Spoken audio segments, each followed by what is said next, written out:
रथवध के बाद दुर्योधन ने कर्ण से क्या कहा।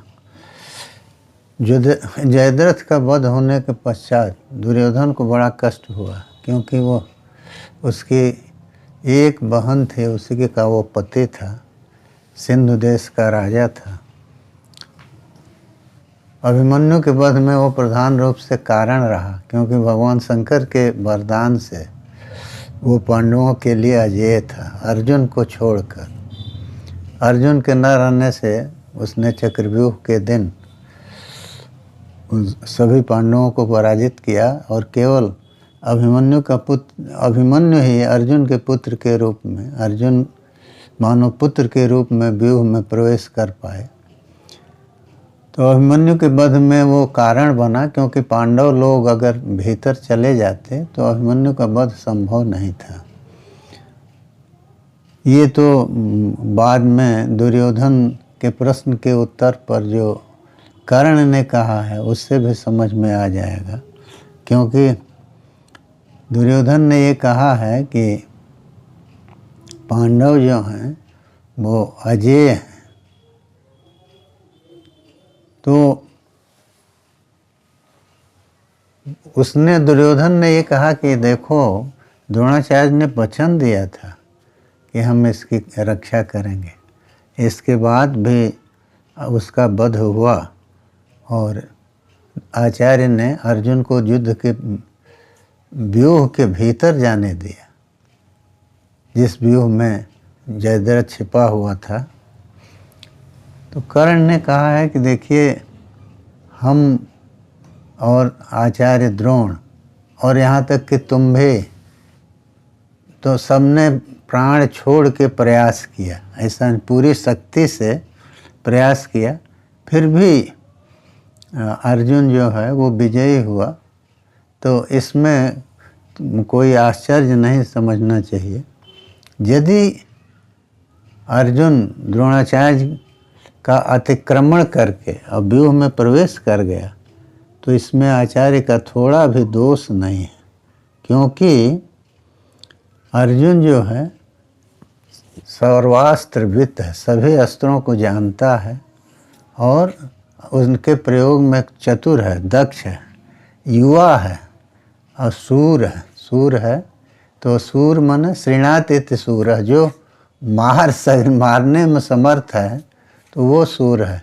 तो वो जब चाह लेगा, और ये अर्जुन के जीवन में आप देख लीजिए, जब भी निश्चय किया है तो उस निश्चय को पूरा कर लिया। अब उसमें आप जो भी कहिए कि वो कृष्ण की सहायता होती थी, जो भी हो, लेकिन वो सूर था और कृतास्त्र था, सभी अस्त्रों को उसने प्राप्त किया था।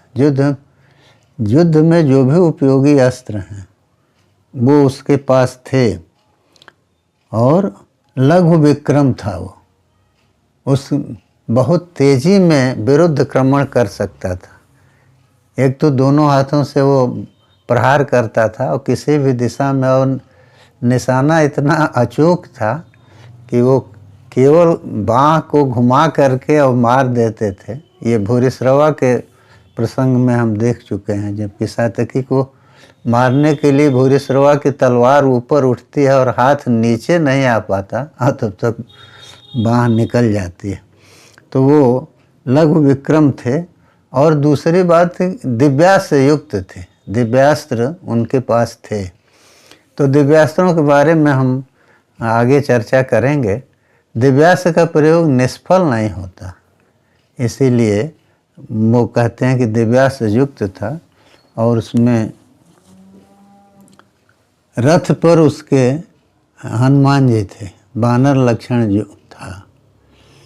जयद्रथ वध के प्रसंग में एक चीज़ आपको मिलेगी कि भगवान कृष्ण से अर्जुन ने कई बार कहा है कि माधव, हमको दिव्यास्त्र का प्रयोग करके इसको न मारना पड़े, ये वो कहते थे। तो माने दिव्यास्त्र उनके पास थे और उनसे वो जो चाहते कर सकते थे, इसीलिए कह रहे हैं कि दिव्यास्त्र युक्त था। और उस रथ पर था जिस पर हनुमान जी थे। अब सोचिए, कृष्ण भी हैं और हनुमान जी भी हैं, आखिर उस रथ की क्या विशेषता है? तो उस रथ में रहने वाले की पराजय कैसे होगी। तो और स्वयं बागडोर जो है अश्वों के, वो कृष्ण पकड़े हुए थे। और अभेद्य कवच था अर्जुन के पास। अभेद्य कवच माने किसी भी प्रकार के किसी भी अस्त्र से उस कवच को भेदा नहीं जा सकता था। किसी भी वीर का के अस्त्र अर्जुन के शरीर को स्पर्श नहीं कर सकते थे उस कवच का। ऐसा कवच उसके पास था। और गांडीव जो था उसका, वो अजर धनुष था। अजर माने जिसमें जीर्णता नहीं है, वो एकदम नूतन रहता था। माने कभी भी उसके किसी भी प्रकार से जीर्ण होने की शंका नहीं थी। तो अजर धनुष था और वो दिव्य था। और अर्जुन के पास अक्षय तूणीर भी था, जिसमें कभी भी बाण खत्म नहीं होते थे। तो इस तरह का धनुष लेकर के वो लड़ रहा था। और प्रवर्सन निशितान बाणान बाहुद्रवण दर्पिता। और दिन भर, चूँकि वो तो प्रतिज्ञा थी ना कि शाम को तक मार देंगे, नहीं तो मर जाएंगे, तो इसीलिए बहुत तीक्ष्ण बाणों का प्रहार अर्जुन कर रहे थे। और बाहुद्रविण दर्पिता, और बाहों, अपने बाहु रूपी, भुजा रूपी बल, भुजाओं के बल रूपी द्रविड़ धन से वो दर्पित था। माने थोड़ा धन से आदमी को गर्व तो होता नहीं, जब बहुत अधिक धन होता है तो उसको गर्व होता है। तो भुजाओं के बल का जो है उसको अभिमान था। तो इसीलिए वो अर्जुन जो हैं वो कहते हैं ना कि हमारे वीर्यम त्र्यंबक तोषणम आया है महाभारत में, कि हमारा वीर्य जो है बल, वो भगवान शंकर को भी हमने मल्ल युद्ध में संतुष्ट किया। तो बाहु द्रविड़ दर्पिता जदर्जुनो भया द्रोणम उपपन्नम हितस्य तत्। इन सारे गुणों से युक्त होकर के यदि अर्जुन आचार्य को पीछे करके आगे निकल गया तो इसमें कोई अयुक्तता नहीं है, ये युक्त ही है। और इसके साथ साथ दैव जो है वो अर्जुन के साथ था, भाग्य। और दूसरी ओर क्या है, आचार्य स्थविर, द्रोणाचार्य जो हैं स्थविर हैं, वृद्ध हैं। और शीघ्रयाने तथा क्षम, और शीघ्रयान में तथा अक्षम। शीघ्रयान माने अर्जुन जितना शीघ्र गति से चलता था और प्रहार करता था, उतनी तीव्र गति से प्रहार करने में वो अक्षम थे। और बाहु व्यायाम चेष्टायाम असक्तस्तु नराधिप, और भुजाओं के व्यायाम की और चेष्टा जो थी उसमें भी वो अर्जुन के समान नहीं थे। तो इस सब के कारण वो यदि पराजित हो, यदि वो अर्जुन को रोक नहीं सके तो इसमें कोई आश्चर्य नहीं।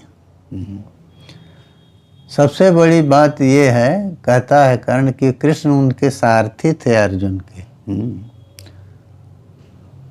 तो इसलिए हम किसी प्रकार से कोई दोष नहीं समझते कि यदि अर्जुन द्रोणाचार्य को पीछे छोड़ के निकल गए तो। और इसी समय वो कहते हैं अजय्यान पांडवान मन्ये द्रोणे नास्त्र विदा मृधे। ये कह दिया कि अर्जुन ही नहीं, हम शेष पांडवों को भी अजय समझ रहे हैं। अस्त्रविद द्रोणाचार्य जो हैं वो उनको रण में जीत नहीं पाएंगे। इसलिए वो देख रहे हैं कि सकट व्यूह में भीम जो गए हैं तो भीम ने कई बार द्रोणाचार्य के रथ को पकड़ के आकाश में फेंक दिया है। तो ये दिया है कि वो अजय हैं और पांडव भी, तो अर्जुन की तो बात ही छोड़ दो। तो तथा ये नम अतिक्रम में प्रविष्ट श्वेत वाहन, तो उसने संकेत में कह दिया कि अर्जुन ही नहीं और पांडव भी तो अजय हैं, तो इस अर्जुन के प्रवेश में सब सहायक बने। तो वो दैवादिष्टो अन्यथा भाव न मन्ये विद्यते क्वचित, कहे देखो दैव से ही माने अदृष्ट से, भाग्य के अनुसार ही इष्ट मिलता है या अन्यथा भाव अनिष्ट मिलता है। हम जो चाहते हैं दैव अनुकूल रहा तो वो फल मिल जाता है, नहीं चाहने पर भी बुरा फल मिल जाता। तो इसलिए यहाँ जो है न मन्ये विद्यते क्वचित, तो कह रहे हैं कि और कोई इसमें अन्यथा भाव कहीं नहीं है, दैव ही कारण है। अंतिम निर्णय दैव के अनुसार, भाग्य के अनुसार ही होता है। क्योंकि देखो जतो नो युध्यमानानां परम शक्त्या सुयोधन, कहे कि हम ही केवल नहीं, आचार्य ही नहीं, सब लोग, हम सब मिल के परम शक्ति से सिंधुराज जयद्रथ की रक्षा के लिए लड़ रहे थे। लेकिन फिर भी सैंधवो निहतो युद्धे दैवमत्र परम स्मृतम, कहा कि सैंधव युद्ध में मारा गया, तो इसमें अदृष्ट को ही, भाग्य को ही परम कारण कहना चाहिए। और क्यों हम लोग ही नहीं, तुम भी तो महारथी हो, तुमने भी तो दिन भर प्रयास किया। परम यत्नम कुरोतांच त्वया साधम रणाजीरे, कहा कि देखो आज हम लोग युद्ध में रणाजीरे शब्द का प्रयोग किया कि रण का जो अजीर है, आंगन है, माने जैसे आंगन में लोग दिन भर में कितनी बार घूमते हैं, जाते हैं। घर में आप रहिएगा तो आंगन में तो जाना पड़ेगा, तो इसे कह रहा है कि रणाजीर में, युद्ध के आंगन में घूमते हुए दिन भर हम लोगों ने अपनी पूरी शक्ति से युद्ध किया, और तुम भी साथ में थे, तुमने भी परिश्रम किया। माने ये कह रहे हैं कर्ण कि तुम देखे हो कि हम लोग कैसे क्या किए, फिर भी हत्वास्माकम पौरुषम वही दैवम पश्चात करोति न, हम लोगों के पौरुष को नष्ट करके दैव ने जो है हम लोगों को पीछे कर दिया और अर्जुन आगे आ गया।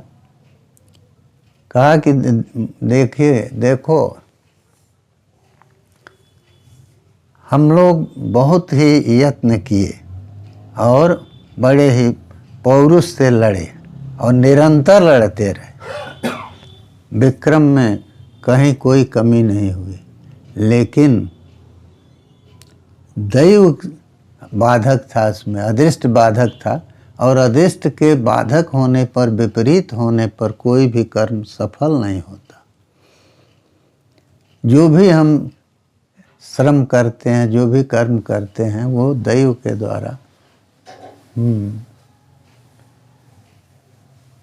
दैव के द्वारा बाधित हो जाता है, तो वो पूरा नहीं होता। जत कर्तव्यम मनुष्येण व्यवसाय होता सदा, जो भी हमको मनुष्य के द्वारा जो भी किया जाना चाहिए वो सब हम लोगों ने किया, और बहुत ही निश्चय से युक्त हो करके किया। लेकिन दैव जो है हमारे प्रतिकूल था, और दैव क्यों प्रतिकूल था इसको भी कर्ण अब उस समय गिना देते हैं कि कितना घोर पाप किया तुमने, उन पापों का फल जो है तुम्हारे सामने आ रहा है।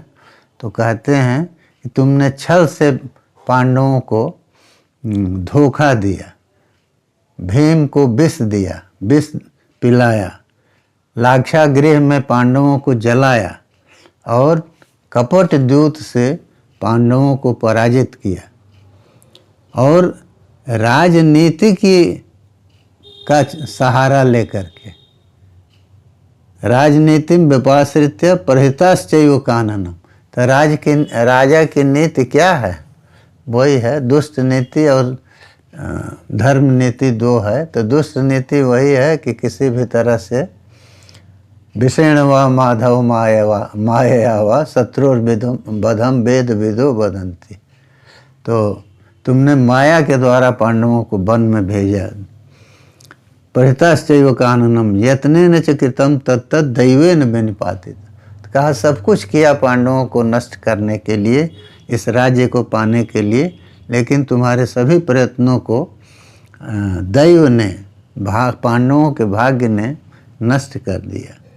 अब अब तुम प्रयत्न करके और युद्ध करो और दैव को निरर्थक करने का प्रयास करो, क्योंकि तुम भी लड़ रहे हो विजय के लिए, पांडव भी विजय के लिए लड़ रहे हैं, लेकिन निर्णय तो दैव ही करेगा कि किसकी विजय होगी और किसकी पराजय होगी। कहा कि देखो अब ये जो है उनका सुकृत और दुष्कृत किसका क्या है, ये कहना बड़ा कठिन है, क्योंकि दैव ही प्रमाण है सुकृत और इतर में। क्योंकि पुण्य जिसका प्रबल होगा उसको विजय मिल जाएगी, अपुण्य जिसका प्रबल नहीं होगा उसको विजय नहीं मिलेगी।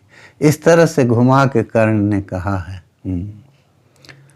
अनन्यकम दैवम ही जागरति सुपताम अपि। कहा कि दैव ही अनन्यक है। अनन्यक का अर्थ है कि न अन्य अनन्य, हर काम के साधन में दैव से अतिरिक्त अन्य कोई चीज कारण नहीं। तो अनन्यकम दैवम ही जागरति स्वपताम अपि, और वो हमेशा जगता रहता है, हमारे सोने के समय भी जगता रहता। तुम्हारे बहुत से वीरों को और बहुत सी सेना को अर्जुन ने आज नष्ट किया है, और तुम्हारी सेना बहुत थी, तुम्हारे पास वीर बहुत थे, और पांडवों के पास उतने नहीं थे, लेकिन वो थोड़ी संख्या में हो करके भी उन्होंने तुमको छीण कर दिया। तो ये क्यों हुआ ऐसा? तो संके दैवस्य तत्कर्म पौरुषम तेन नासितम। तो वो दैव का कर्म है, उसी दैव ने पौरुष, तुम्हारे पौरुष को नष्ट कर दिया। तुम केवल पौरुष के ऊपर विश्वास करके चल रहे थे। अब धृतराष्ट्र को संजय सुनाते हैं इस बात को कि इस तरह से सब बातचीत जब हो रही थी तो पांडवानाम अनेकानि समुदस्यन्त संयुगे। तो उसके बाद भी, क्योंकि जयद्रथ वध तो हो चुका था, उसके बाद भी युद्ध हुआ है। ऐसा नहीं है कि उस दिन का युद्ध उस दिन खत्म हो गया, क्योंकि युद्ध तो पूरा होता था उससे सूर्यास्त से। तो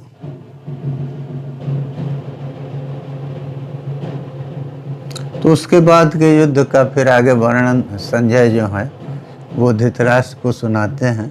तब हम इस प्रसंग को यहीं रोकते हैं।